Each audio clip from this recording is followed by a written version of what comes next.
If you ever find yourself about to comment, well, look at Finland. When watching a video about American public education, I'm going to ask you to pause.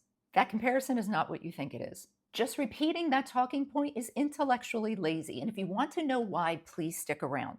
I really hope that you do. Okay, let's first talk about scale. The US educates more public school students than there are citizens in Finland.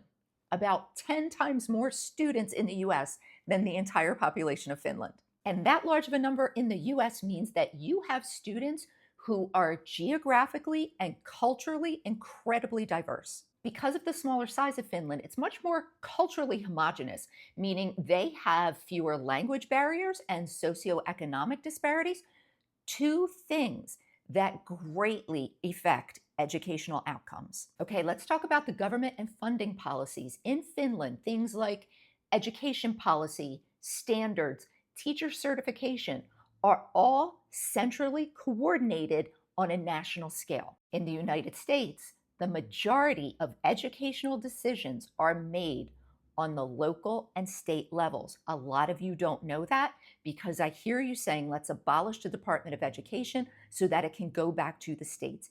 It is already at the states. In the US, there are over 13,000 school districts, each with their own standards, resources, and funding. That's why we see such a variation, not only from state to state, but sometimes district to district. And finally, test scores. This is the big one. Now, from what I found online, and if you are from Finland and you're watching my video and you want to give me corrections or more information in the comments, please do so. I want to learn more. I found that there is no standardized test.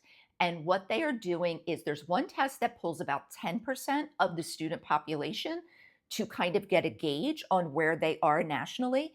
And there's another one that gets at the end of secondary school that is voluntary. In the United States, we test everybody, even students with severe disabilities. And in New Jersey, the exemptions for those disabilities have gotten smaller and smaller every single year. We test English language learners, and not always in their native language. We test students who are homeless, in and out of the foster care system, in and out of our districts, students who are chronically absent. All of those scores get factored in to our data.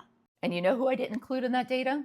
The American public school students who are so sick of standardized testing that they click through the entire test in 60 seconds and then put their head down for the last 89 minutes. Do we need big changes in many areas?